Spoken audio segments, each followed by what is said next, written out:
If you want to write a book and become a best-selling author, you're in the right place. At Elite Online Publishing, we can help you create, publish, and market your book so that it becomes a #1 bestseller. We work with a limited number of authors to ensure that they receive the best possible service. So if you want to learn how to write and publish a book that will empower you to smartly grow your brand, business, and credibility, apply today. We look forward to working with you. Hey everyone, it's Jenn Foster here with the Elite Publishing Podcast. I'm really excited to introduce our speaker today and our person that I'm interviewing, our author. Melanie Johnson, my business partner, couldn't be here. She's doing a VIP day today where she's helping our new author to write their book in our VIP day with our ghostwriter. So she'll be here on the next one. But I want to introduce Mike Abramowitz. He is an author, multiple time author, and we're going to be talking today about his books and about his journey to authorship. So welcome, Mike. Thanks for having me, Jen. Well, tell us a little bit about yourself and why you first decided to become an author. Well, it's interesting. I was going to podcast meetups. This is circa like 2013. I didn't even have a podcast yet.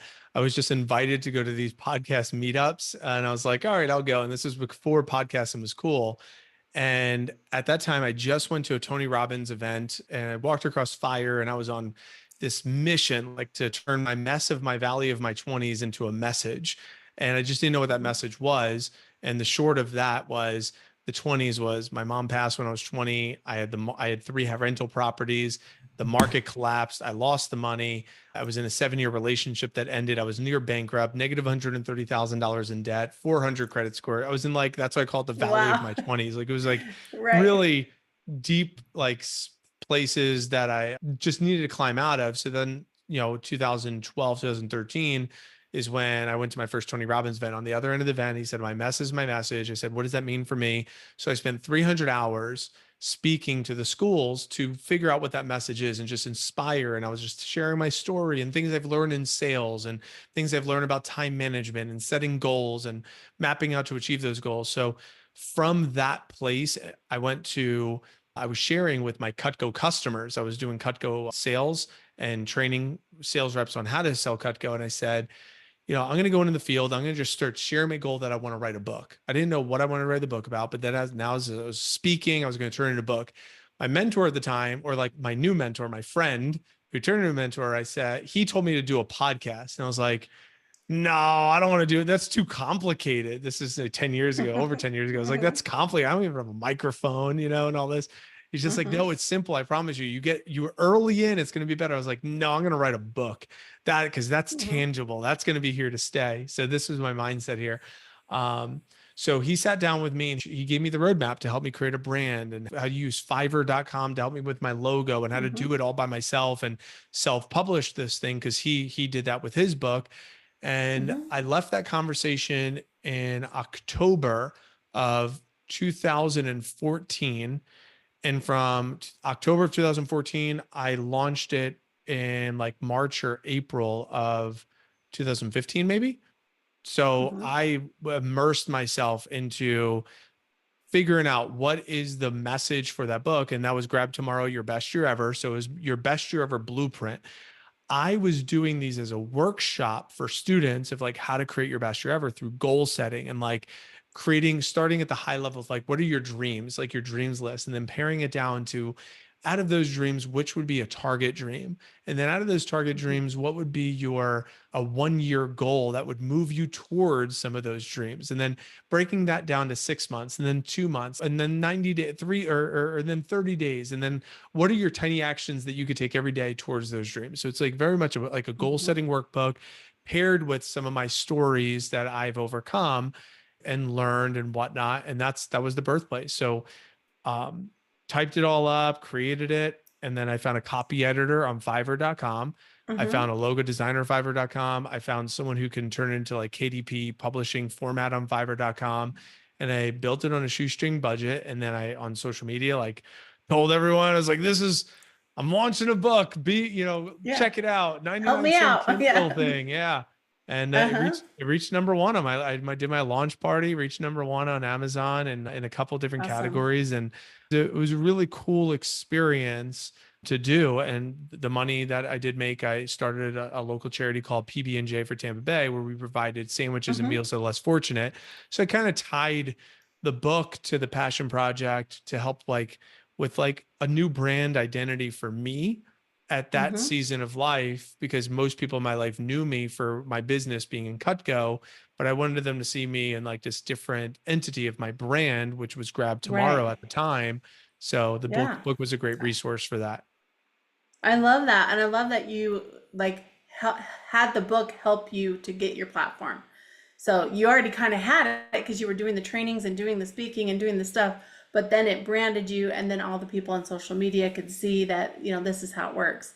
I really like how you were motivated by going to the Tony Robbins and walking on fire, because I did that too in 2013. And I was at the Dallas one. Which one did you go I did to? LA. LA. Yeah. Awesome. Yeah. Yeah, that was back when he actually had the events in a coliseum or in a big conference space.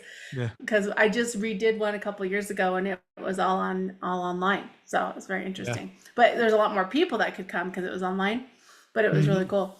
But I love that you went from that like a springboard, and then, from learning all the things you learned there to having your mentor help you with the self-publishing.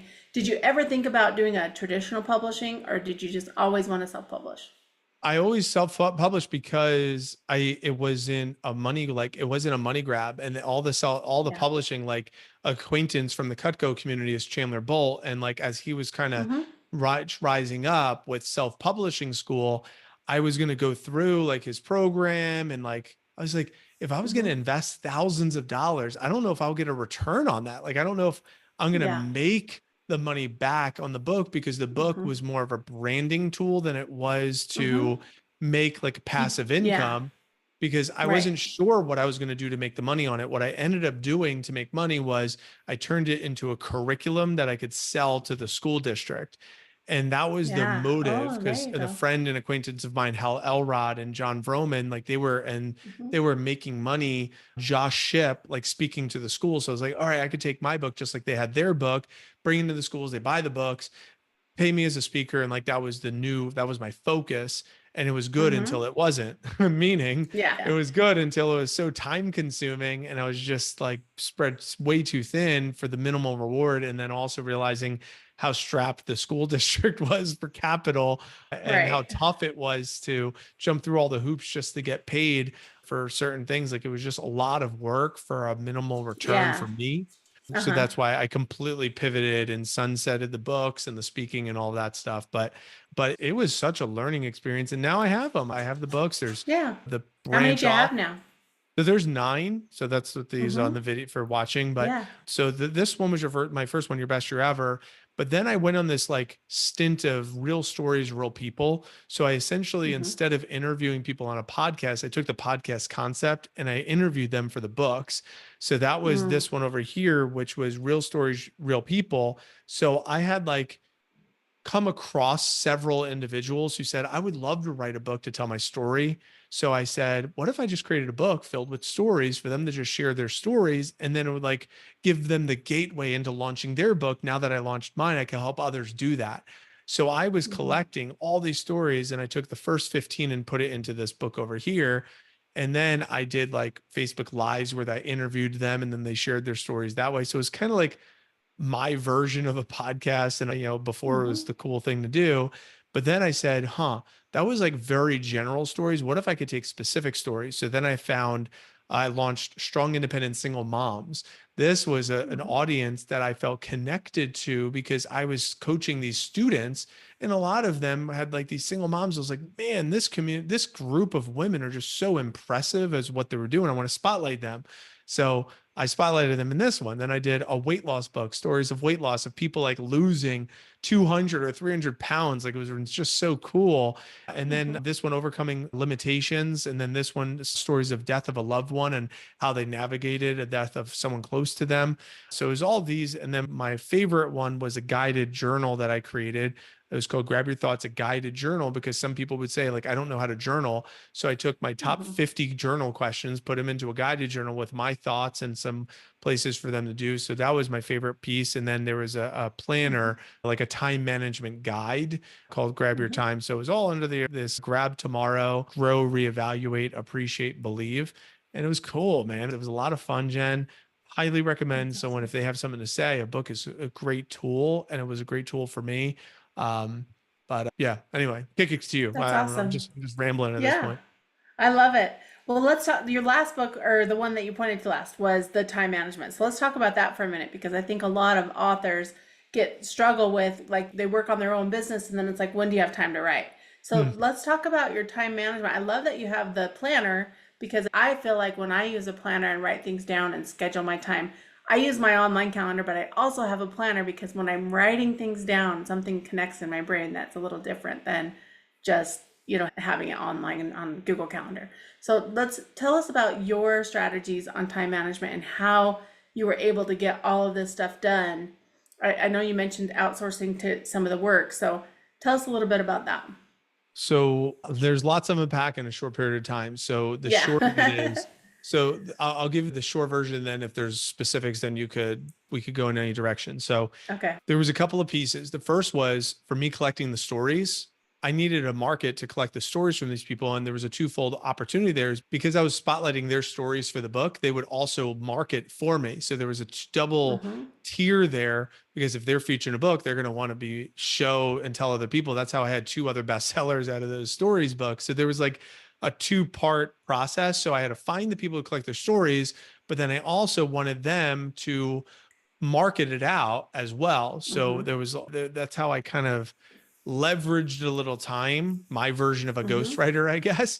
And Ah, then I took their stories and sent it to my copy editor that I found on Fiverr to make it look nice. Now we have AI, which is so beautiful, but back then that's what we did. So the other piece of it is, as far as the time management, John Maxwell taught, and this is what resonated with me and that made it so easy, was anytime I had a thought about a topic or a talk about a topic, I categorized it by a topic, not the book as a whole. So, and he said, mm-hmm. how did John Maxwell have like 100 self-help books? Because he kept a filing cabinet, an old school filing cabinet, where he would speak at a church, and that sermon turned into a chapter in a book, and then his assistant would type that out into like his copy editor would turn it into a chapter of a book or a section of a book.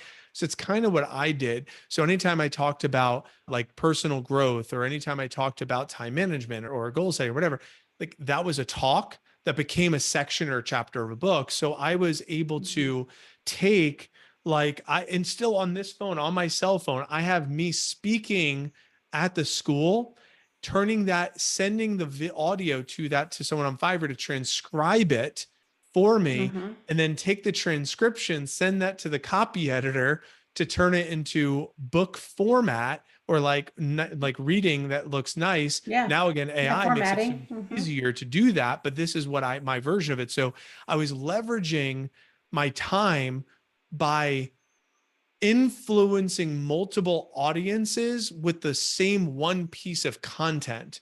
So even though it Yeah. was like I was writing the book, but it really wasn't me writing the book, it was me speaking about that section of the book, recording it, transcribing it, and then having someone write it for me. Yeah. I hope that makes I love sense. But that. yeah. Yeah. That's how I have published or written my books as well. I use Otter, OTER.ai, because it transcribes while you're talking. But you can also just hire a transcription person. But with AI now, there's lots of apps that will transcribe your words. But I love that's an option to repurpose your content, because that's the best way to have time management, right? Like, repurpose your time, repurpose your content, because what you're doing it anyway, you're teaching the schools anyways, right? You're creating a podcast anyways, those kind of things. So Yeah. I love that. Yeah. I That's think it's exactly right. Yeah, I think it's Tim Ferriss. He has a book where he turned his podcast into a book and his interviews into, and same with Tony Robbins.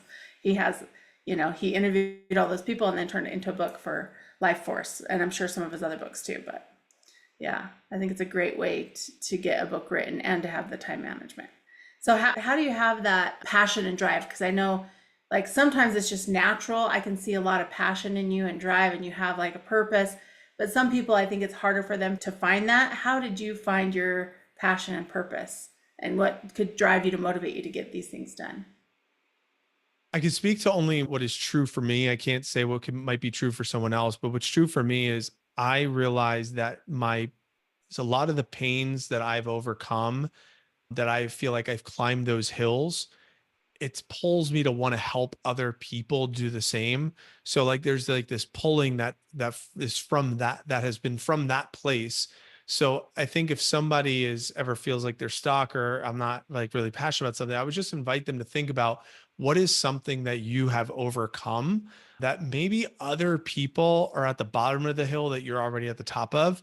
Or maybe what is something that you're climbing to the top of a hill, but some people are maybe a few steps behind on that journey that maybe you could bring with you and bear witness to their journey while you're experiencing yours.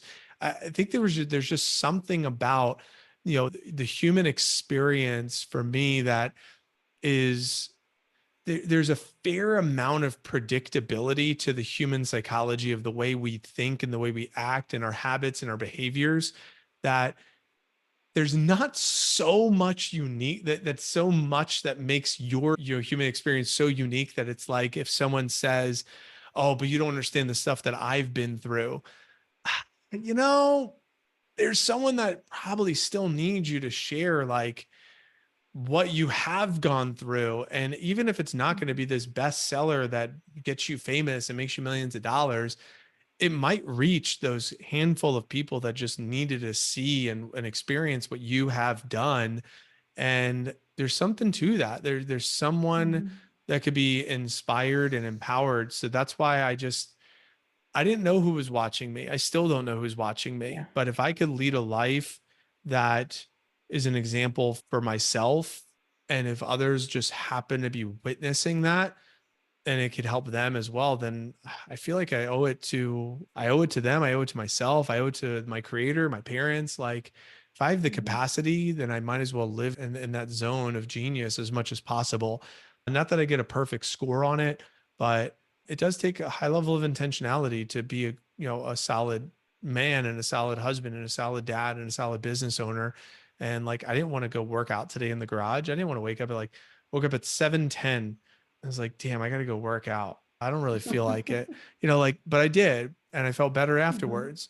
And Yeah. this is probably too much information, but I'll share it anyway. Like my first goal was at 9. I finished my workout. I was finishing my coffee with my protein in it. And I had like 7 minutes before 9. And I had a choice. I was like, do I want to use the restroom, go number 2, or do I want to take a shower? Right. It's like, It's like, it's which like, one? I was like, oh Yeah. my God, I got 7 minutes. I don't think I'll be able to do both. And it's like, why I bring that up is because it's okay to be messy. Like it was like perfectly imperfect, but I Yeah. feel so proud of myself for making the tough decision to do the workout in versus Hmm. checking both of those boxes of being able to do both in that moment. But Right. and I don't know if that makes Right. sense. And I actually do that. Yeah, it totally makes sense to me because I do that too. Like I'll go work out and I've been doing hot yoga, so I'm super sweaty.